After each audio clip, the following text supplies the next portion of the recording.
warahmatullahi wabarakatuh. Perkenalkan, nama saya Eva Agnita, NPM 5019156, kelas 4D Prodi PGSD. Di sini saya mengaku mata kuliah telah kurikulum, dan di sini saya akan menjelaskan elemen-elemen perubahan kurikulum 2013.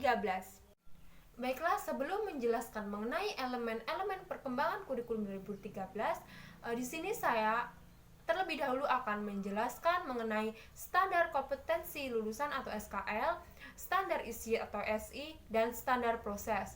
Yang pertama, standar kompetensi lulusan atau SKL. SKL digunakan sebagai pedoman penilaian dan penentuan kelulusan peserta didik dari suatu pendidikan.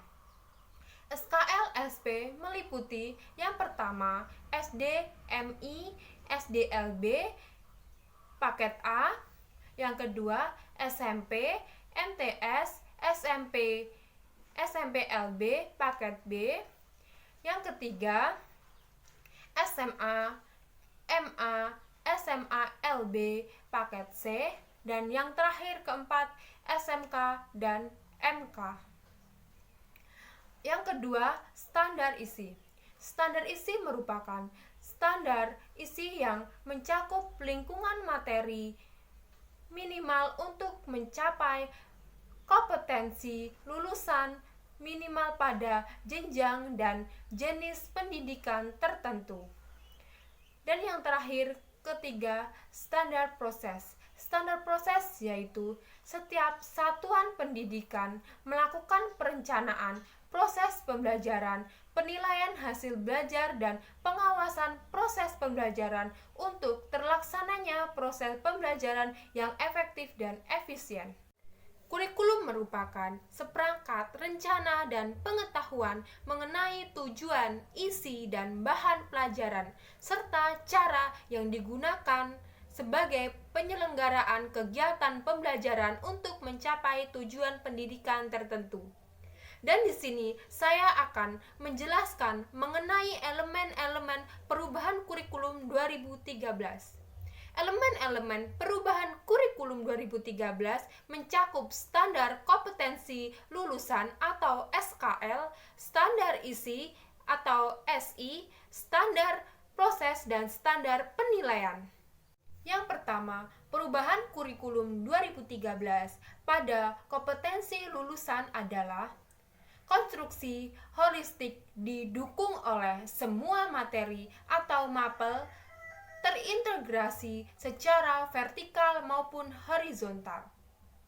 Yang kedua, perubahan kurikulum 2013 pada materi pembelajaran dikembangkan berbasis kompetensi sehingga memiliki aspek kesesuaian dan kecukupan kemampuan mengakomodasi konten lokal, nasional, dan internasional, antara lain TIMMS, PISA, dan PIRLS.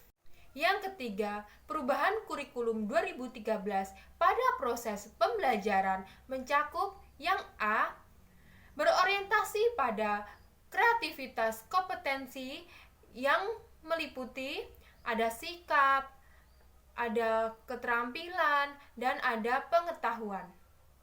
Yang B, menggunakan pendekatan saintifik, karakteristik, kompetensi sesuai jenjang. Untuk SD, tematik terpadu. Untuk SMP, tematik terpadu untuk IPA dan IPS serta mapel. Untuk SMA, tematik dan mapel. Dan terakhir yang keempat, perubahan kurikulum 2013 pada penilaian mencakup penilaian berbasis tes dan non-tes. Menilai proses dan output dengan menggunakan authentic assessment, rapot memulai penilaian deskripsi kualitatif tentang sikap, pengetahuan, dan keterampilan. Elemen-elemen utama perbaikan kurikulum 2013 dalam kesesuaian dan kedalaman materi yaitu mencakup yang pertama, mempertahankan, mengurangi, dan menambah materi. Yang kedua, bahasa sebagai penghela. Ketiga, tematik terpadu. Yang keempat, penyesuaian dengan PISA, TIMMS, dan lambang lainnya, serta dengan perkembangan di berbagai negara. Itulah penjelasan-penjelasan dari saya mengenai elemen-elemen kurikulum 2013. Apabila ada salah kata atau salah dalam pengucapan, saya mohon maaf. Saya akhiri. Wassalamualaikum warahmatullahi wabarakatuh.